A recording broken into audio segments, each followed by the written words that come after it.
আসসালামু আলাইকুম ওয়া রাহমাতুল্লাহি ওয়া বারাকাতুহু। তো আজ আসলাম পেঁয়াজের সার বুনতে। পেঁয়াজ প্রায় 6 হয়ে গেছে, আর 2 টাকা দিয়ে উঠাবো। তো পটাশ বুনেছি, মাশাআল্লাহ অনেক সুন্দর পেঁয়াজ হয়েছে। এই দেখেন মাশাআল্লাহ কত সুন্দর পেঁয়াজ হয়েছে। এই তো পেঁয়াজ, এটা 2 টাকা উঠাবো। এই যে মাশাআল্লাহ অনেক সুন্দর হয়েছে, একটা পেঁয়াজের রং মাশাআল্লাহ অনেক সুন্দর। সারের উপকারিতা, সার দিলে পেঁয়াজের রং ভালো হয়। সাধারণত আমরা চেষ্টা শাক বা পেস্টিন থেকে প্রত্যেকটা সাহায্য প্রত্যেকে আছে হালকা করে দেওয়ার চেষ্টা করি। এটা দিলে পেঁয়াজের রং মাশাআল্লাহ অনেক সুন্দর হয়।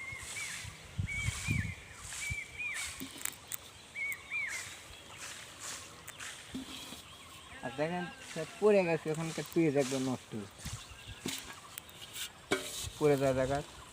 এখানে ঘন বেশি হয়েছিল, ঘনের কারণে পড়ে গেছে।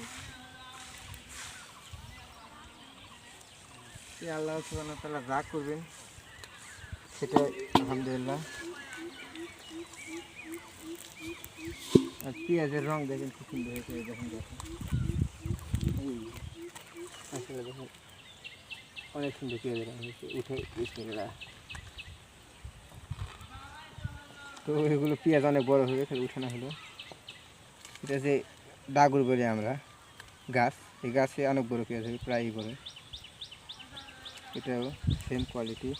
ছিল এটা আমরা ফুলকা বলি, বিভিন্ন জায়গায় পেঁয়াজের মুড়িও বলে।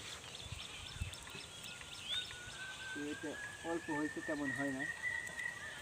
এটা পাক করে খাওয়া যায়, ভর্তা করে, ভাজা করে, নানান ধরনের ছানা করে, অনেক কিছু করা যায়।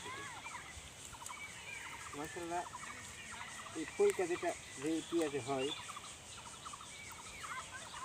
সেই পেঁয়াজ তেমন বড় হয় না। আর এর ভিতরে যে রস আছে, রসের কারণে পেঁয়াজটা নামে না।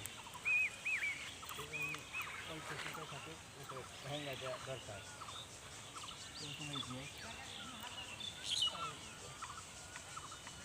দেখেন রস, এই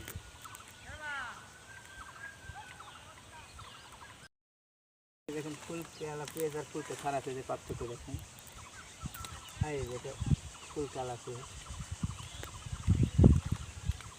আর এটা দেখেন ফুলটা খারাপই, এই যেটা ধরে সেটা বিষয়। এটার কোয়ালিটি দেখেন, এটার কোয়ালিটি দেখেন কত পার্থক্য। এই পেঁয়াজটা আর বড়ো হবে, সুন্দর হবে, আর পেঁয়াজটা এর বড়ো হবে না, এইভাবে থাকবে। আর এই জায়গা দেখেন অনেক হার্ড, আর এটা নরমাল। এটা নামবে বেশি, এটা নামবে না।